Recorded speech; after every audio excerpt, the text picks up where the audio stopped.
According to the PE bankruptcy report, private equity was responsible for 54% of the largest bankruptcies in 2025, while fueling a credit bubble double the size of what triggered the Great Recession. And with institutional investors set to own 40% of single-family homes by 2030, economists warn Gen Z will now enter a generational recession, raising the question, how has Gen Z's future been gutted to nothing more than a monthly subscription? While Gen Z is entering adulthood during the most expensive housing market in history, a cost of living crisis, and a collapsing job market, with economic warning signs increasingly resembling the conditions that led to the global financial crisis, the reality is that this endless selling out of the nation's future can be traced back to the systemic expansion of private equity, a system built on the idea that you will own nothing and be expected to be happy about it. In the 1980s, private equity firms, then more commonly known as leveraged buyout specialists, earned the Barbarians at the gate nickname through aggressive takeover tactics that disrupted traditional corporate America and symbolized Wall Street's era of excess and greed. Changes to banking regulations, tax policies that favored corporate debt, and the rise of junk bonds allowed investors to raise billions of dollars to acquire companies through leveraged buyouts. This is how leveraged buyouts work. Say this is the bank, this is the company, and I represent private equity. I see that this business needs financial assistance of, say, $100. Rather than using my own $100 to buy or restructure the company, I put in only about 10% or $10 and go to the bank to borrow the remaining 90% or $90. But instead of the debt being tied to me, it is instead placed on the company. So in order to pay off this enormous amount of debt, the company often cuts costs by selling assets, laying off workers, or restructuring parts of the business so it appears more profitable on paper. Once the company stabilizes, I can then take out another loan and pay myself through what is called dividend recapitalization, meaning the company takes on even more debt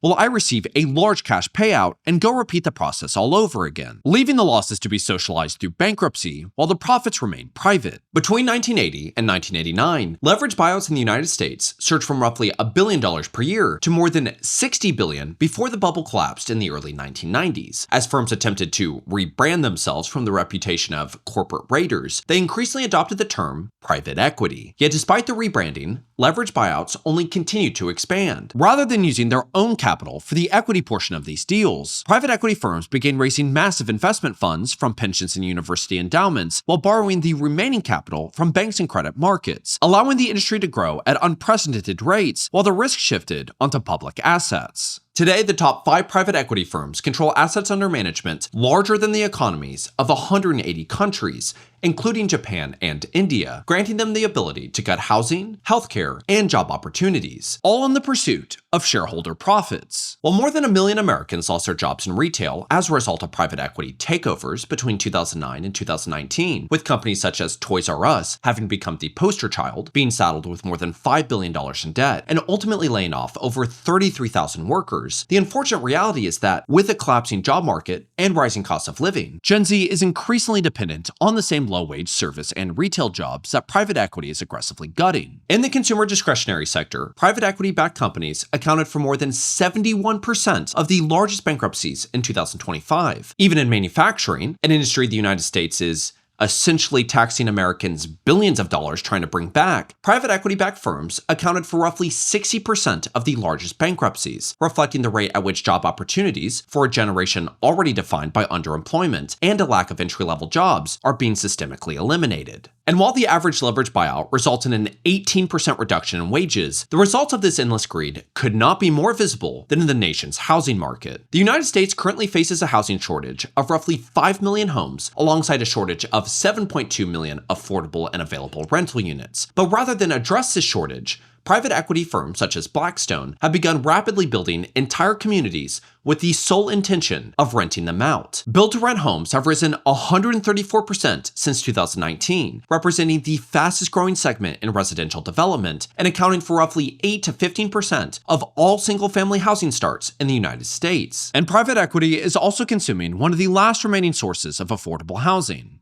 manufactured homes. In 2020 and 2021, institutional investors accounted for 23% of all manufactured home park purchases in the United States, with just 23 private equity firms controlling more than 1,800 parks across the country, representing over 400,000 lots. In Michigan alone, private equity owns roughly 25% of all manufactured housing, ultimately raising rents by more than 45%. And with first-time homebuyers now at their lowest level in nearly 50 years, Gen Z will spend roughly $145,000 on rent by the time they turn 30, effectively giving up on home ownership less than a decade after graduating college. And while private equity has already wiped out hundreds of thousands of jobs and raised rents on hundreds of thousands of homes, these firms have now shifted their attention towards industries that people desperately rely on to survive.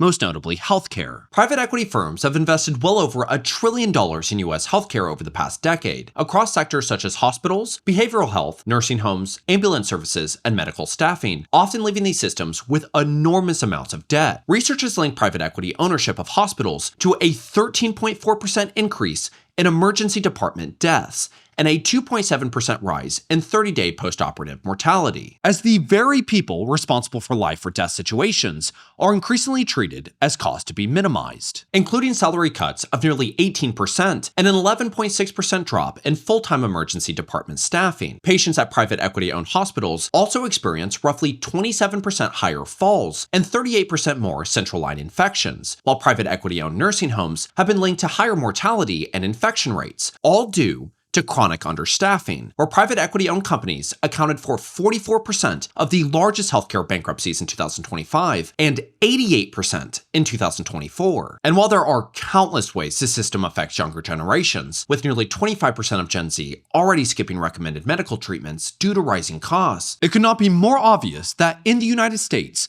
the health of Americans does not come even remotely close to shareholder profits. And just as private equity consumed the healthcare industry, it is now turning its attention towards the nation's food supply. While the meatpacking industry is already facing extreme consolidation, with just 4 firms controlling roughly 60% of US chicken production, the top 4 beef processors controlling roughly 85% of the market, and 4 pork packers producing roughly 70% of all output, private equity has begun implementing leveraged buyouts among struggling family farms, stripping the operations for profit on the balance sheet before ultimately selling the remaining assets to dominant meat packers for pennies on the dollar. And as family farms are being pushed out of business, 99% of farmed animals in the United States are now being raised in cruel factory farm conditions, despite roughly 3/4 of the public opposing those practices, ultimately setting the cost that my generation and future generations will be forced to bear as corporations continue squeezing every last cent out of the system at the expense of our careers, our homes, our health, and the treatment of animals. Which is why I want to share one way that I personally fight against the system and support a better future through FarmKind. FarmKind helps people support real change within the food system for animals, people, and the planet. What makes them different is they identify organizations with proven track records of improving animal welfare within industrial agriculture, evaluating measurable outcomes,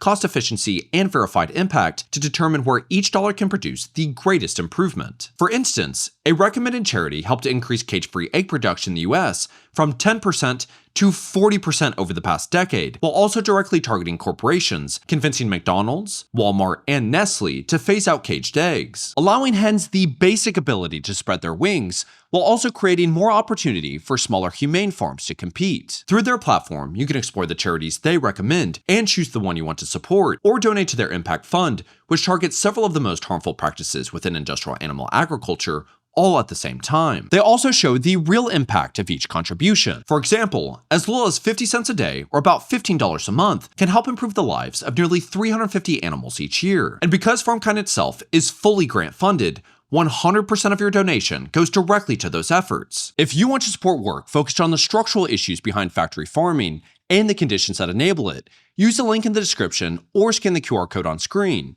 And if you use code Damon_C, recurring donations get a 50% boost. It was amazing to see how many of you responded last time that I spoke about FarmKind, so thank you all so much for helping push back against animal cruelty, and thank you FarmKind for supporting this channel. Alongside private equity gutting nearly every foundational aspect of American society that took decades of sacrifice and forward thinking from our great-grandparents, the next logical aspect in proving how much of a plague private equity has become is discussing how they are funneling immense amounts of debt into AI data centers. However, due to recent headlines, there is somehow an even more pressing concern: private credit. Private credit refers to loans made outside the traditional banking system, typically issued by private equity firms, asset managers, and specialized lending funds directly to companies that either cannot or do not want to borrow from banks. Today, this market is estimated to exceed $3 trillion, roughly double the size of the subprime lending market that triggered the 2008 financial crisis. And, of course, in traditional corporate circular financing fashion, many of these loans are extended to businesses that were already acquired through private equity buyouts, meaning the same firms that loaded companies with debt are now often the ones refinancing that debt through private credit funds. And because these loans operate largely outside traditional banking systems, or what is known as shadow banking, they face far less regulatory oversight, often involve weaker lending standards, and frequently rely on optimistic assumptions about future growth to justify the enormous amounts of debt, essentially meaning that we have no idea the magnitude of debt behind many of these deals. And just within the process of making this video, BlackRock was forced to limit investor withdrawals from one of its private credit funds after redemption requests exceeded available liquidity, signaling that while this may not be an immediate crisis, this is yet another warning sign of economic decay. And when a debt bubble is coupled with geopolitical conflict, creating uncertainty across global markets, while a growing number of borrowers are already struggling to meet payments, analysts are increasingly warning that if defaults accelerate, the same opaque financial system that fueled this massive lending boom could rapidly become the next major financial crisis. And while essentially every American will be forced to pay the consequences of this rampant systemic greed, the unfortunate reality is that nearly every aspect of the American economy now appears to be in a tight race for the first bailout, just as Gen Z is entering adulthood, a bailout that will come from a government already straddled with unprecedented levels of debt, and with a generation that is economically behind in nearly every measurable metric, having its concerns dismissed with the same tired accusations of laziness and entitlement. At the end of the day, Gen Z is the one staring down the barrel of a life of owning nothing and being forced to be. And while I could certainly sit here and be just like every other news report or media outlet and say, we're not quite at crisis level yet, or I could go as far as say, the economy is still robust and we are weathering the storm. At some point, when are we going to pull our heads out of the sand and recognize that there is no incentive for things to get better? I should not be able to pull a straw out of a hat and have every single straw be a signal for some sort of economic catastrophe. Whether it's the job market, it's AI, it's the car market, it's private equity, it's private credit, it's what's happening in agriculture, it's what's happening with our infrastructure, it's our national debt, it's geopolitical conflict. It's nonstop. And when you're a young person, how are you supposed to be able to build some sort of foundation when the foundation, not only the foundation that you're building on top of is quickly being, outsourced and sold off for pieces and parts, but it's rotten. It's just greed and corruption. It's disgusting. But what I want to do is I want to let's put ourselves in the shoes of a private equity firm. Clearly, I have no morals, no empathy, no compassion, no desire to see anything get better. And while you might be saying, well, it's not a real thing, so how could it feel these things? I think that we have to remember that it's being run by people. The people at the head of the company, the shareholders, whatever it is still people that are making the decisions to do what it is that they're doing. And they're doing it for money. They're doing it for endless profit, for consumption, for greed. So it is people.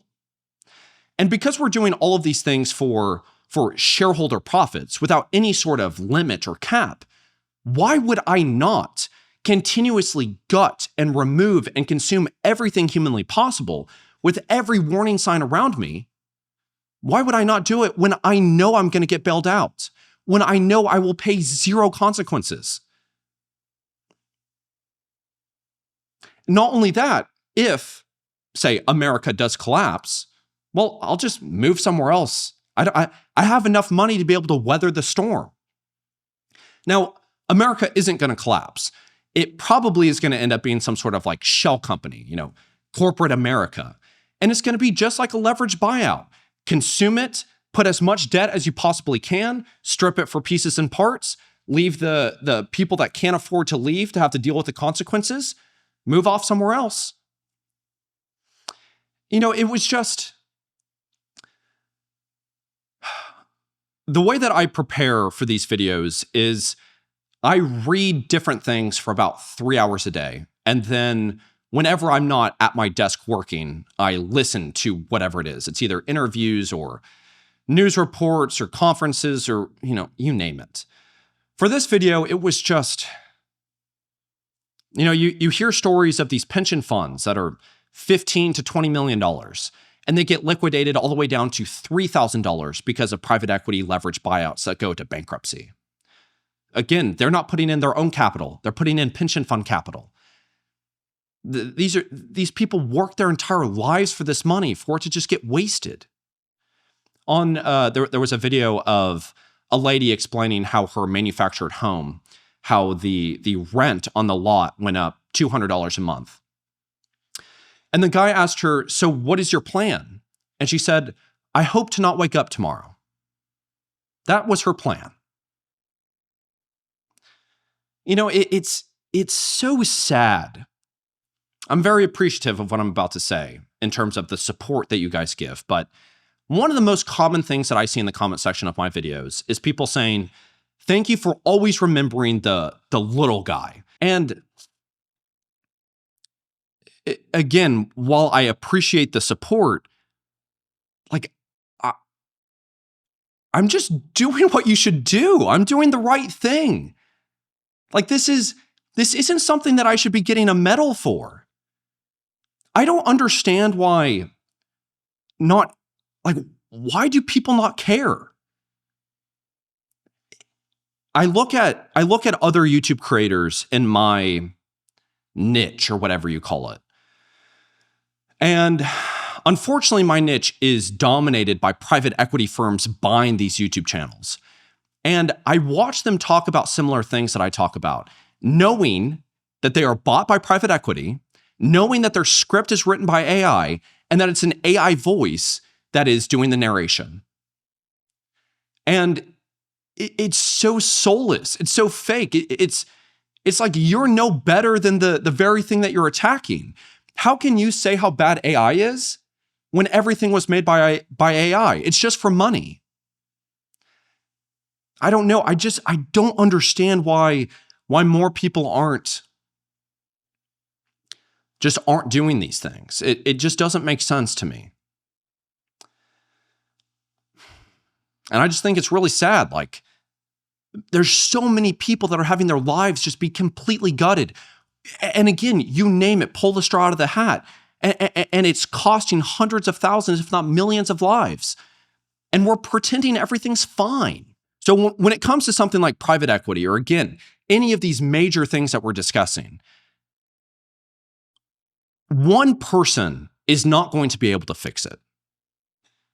Private equity, again, they were called barbarians at the gate. Private equity has been destroying us for 20 years, 30 years. This video isn't going to change that. I understand that it's not going to do that. The important thing is that we cannot allow all of the corruption around us to give us the excuse to not show up in our own life. What I really believe in is this compounded effect of hope, or compounded effect of change. Robert F. Kennedy called it a small ripple of hope. I believe that if we do things in our own life, that we can directly make an impact. Not only does it force us to be present and living in our lives, but it gives the opportunity for somebody else to recognize it and decide, I'm going to lead in my life, or I'm going to impact my environment, or I'm going to have some sort of change. Recently, I shared about how I go to a gym, and I've been going since I was 18. And for years, I would push in all the chairs, and the chairs would just be all over the place the next time that I went there. And now it's been long enough that I walk in there, and for the majority of the time, the chairs are always pushed in. Here at my apartment complex, the mats, whenever you walk into a door, they're in the most obscure place possible. They are never where they're supposed to be. And again, I've lived here for, 4 years. The mats are now pristine because I have been adjusting them every single time. And I think it caught on. Whenever I look at, say, trash on the ground, or the mats destroyed, or, all of these different little things, chairs not pushed in, or a table left dirty, or, you name it. It wasn't private equity that did that. It wasn't corruption. It wasn't greed. It wasn't all of these other things that we want to point our fingers at. It was us. At the gym in my bathroom, there is nothing but paper towels all over the floor. That came from people not being present in their life and not having the care and the discipline to be able to take action. We're not going to take action in terms of, leading some sort of protest in the streets to stop private equity from buying homes if we can't even pick up the trash on the ground? And we can't even agree if it's important to pick up the trash on the ground. And so again, it's what Mr. Rogers said, look for the helpers. If you look for the helpers, not only will it give you hope and inspiration to be able to make change, but it also, it starts to make a difference. If we are all doing what it is that we can, if it's as small as if it's as small as pushing in a chair, or if it's as big as, changing the dynamics within your corporation or your company, I think that both of those are doing a great impact. And so I don't want you to leave this thinking, well, we're doomed. There's nothing that we can do. I do think that I think it's almost inevitable that we will see an economic collapse. I don't think that that's going to be like, we're eating bugs and living under trees, but I don't think that it's going to look good. But that doesn't mean that I don't want to be a part of the change and the movement that gets us out of that and begins to rebuild a society for the betterment of future generations. With that being said, I really hope this was able to provide some value to you. If it did provide value, if you don't mind liking the video and subscribing if you haven't already done so, again, I'm really trying to push. I'm focused on future generations, trying to build a better tomorrow. If you want to be a part of that movement, please support me, or just, if you would like, support the channel if you'd like to do so. Beyond that, thank you all so much for your time. Until next time, bye-bye.